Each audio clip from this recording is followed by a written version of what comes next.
Hi, I'm Dennis Phillips, and welcome to Everyday Reloading and Shooting.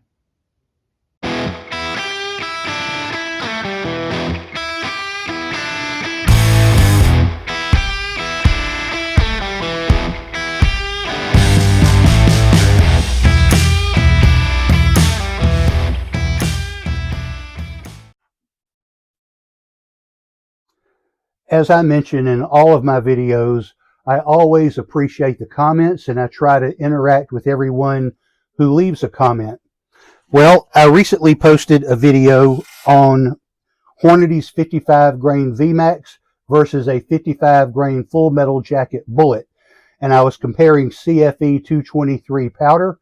And I had a comment from a Dave Strohmeyer. That name sounded familiar when I heard it. And as it turns out, I'm actually a subscriber to his YouTube channel, which is Saddle Up Shooting. And there's a link in the description below to his YouTube channel. So please check that out. But Dave left me a comment. He said he uses 55 grain VMAX with 27 to 27.3 grains of CFE 223 powder. He said that is the sweet spot in my MSRs, which is modern sporting rifles, meaning AR. And he also went on to say that the 20-inch barrel produces 3,150 feet per second, and his 24-inch barrels produce 3,300 feet per second. Dave has 5,800 followers on his YouTube channel, so I was very impressed and flattered that he would leave a comment on one of my videos. So what I have done now is I have taken his recommendation. I have loaded rounds between 27 and 27.4 grains of CFE 223 using that 55 grain VMAX bullet. And the 27.4 is the maximum charge weight for that particular round.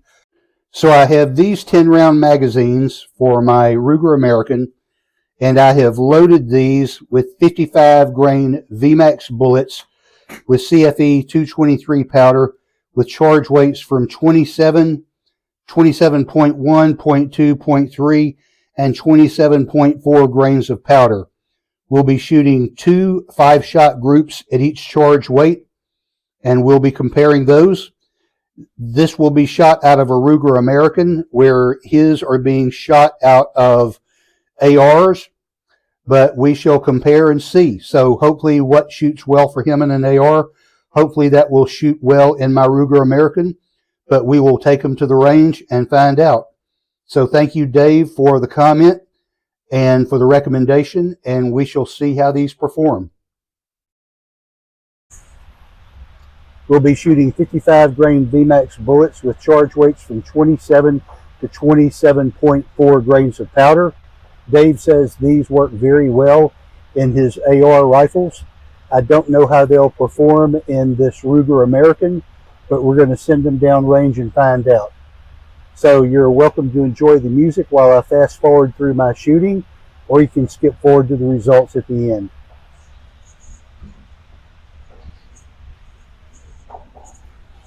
We'll be shooting at 100 yards.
These were a bit disappointing. They didn't shoot quite as well as I had expected, but let's bring them in and take a look.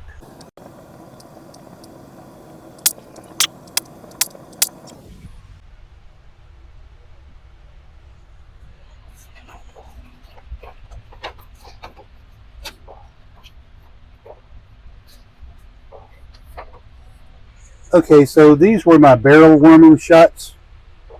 They were shooting high and to the right, so I adjusted the scope 3 clicks to the left and 3 clicks down.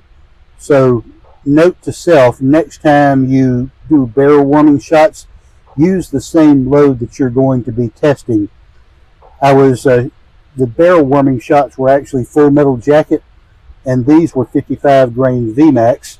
And so I adjusted it 3 clicks down and 3 clicks to the left. And had I left it alone, it would have been right where it needed to be. So on the next target, which was the same load, I adjusted the scope 3 clicks back to the right, and it shot a little more on center. But still, these groups are kind of scattered. I guess you've got a 4 out of 5 that's kind of decent there and a flyer here. But that was the first shot out of that group. It was still shooting low and to the left, so I adjusted it 2 clicks to the right, which was too far, and still shooting down, so I adjusted it 1 click up and 1 click to the left, and it started shooting a little more on center, and then it continued to shoot low. So these groups are fairly scattered, still shooting low, and I was worried about being on paper here on the last group, so I adjusted it 2 clicks up just to make sure that the shots would be on the paper. And still the groups are somewhat scattered here, not as I had hoped or expected, but we will take them home and measure them and see how they compare. We shot 10 groups of 5 shots each, and at 27 grains, we were way off. We shot a 1.31 extreme spread with the best 4 out of 5 at 0.77. And then with that same load, we shot an extreme spread of 168 with the best 4 out of 5 at 0.78. Then we increased the load to 27.1 grains. And this was our best group of the day. We had a group of exactly 1 inch with the best 4 out of 5 at 0.94. Then with that same charge weight, we had a group of 1.41 with the best 4 out of 5 at 0.78. And it seems like on every one of these groups that I'm shooting, there's at least one flyer. And that can be shooter error, but it can also be an indication that that's a powder that doesn't work well with that charge weight or that bullet. So then at 27.2, we had an extreme spread of 1.25 and a best 4 out of 5 at 0.81. We shot a second group with that charge, and this was really spread out at 2.21 inches with the best 4 out of 5 grouping at 1.12. We increased the load to 27.3, and we had an extreme spread of 1.31 with the best 4 out of 5 at 0.58. And then the second group with that charge weight, we shot an extreme spread of 1.66 and the best 4 out of 5 at 1.13. We increased the charge weight to 27.4, and we had an extreme spread of 126 and a best 4 out of 5 at 0.71. The second group shot an extreme spread of 2.12 and the best 4 out of 5 at 1.36. If you average all of these, and what I did is I averaged each row, so the first row had an extreme spread and the best 4 out of 5 at 1.5 and 0.78. Second row was 121 and 0.86. The third row was 173 and 0.97. The fourth row was 149 and 0.86. And then the last row was 169 and 104, When you average all of those together, you have an extreme spread average of 1.5 inches and 0.90 for the best 4 out of 5. And if I'm not shooting all of my groups or most of my groups under an inch, I don't think I'm shooting well at all, and they really should be a good bit less than that. So this load, unfortunately, does not work in my rifle. That doesn't mean it won't work in yours. And again, Dave is shooting an AR, and I'm shooting a Ruger American 223. The twist rates could be different. The barrel length is definitely different. So I wouldn't discount this load simply because it didn't shoot well in my rifle. It might shoot well in yours. So I would say that it's worth giving it a try, especially if you're shooting on an AR platform. In any event, those are my results with the 55 VMAX and the CFE223 powder, shooting between 27 and 27.4 grains.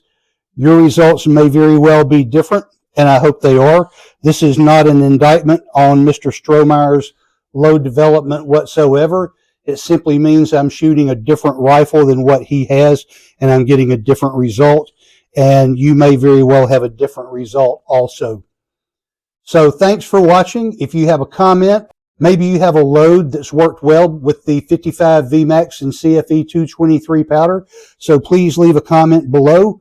I always try to interact with everybody that leaves a comment, so thanks again for watching, and I'll talk to you soon. Thanks.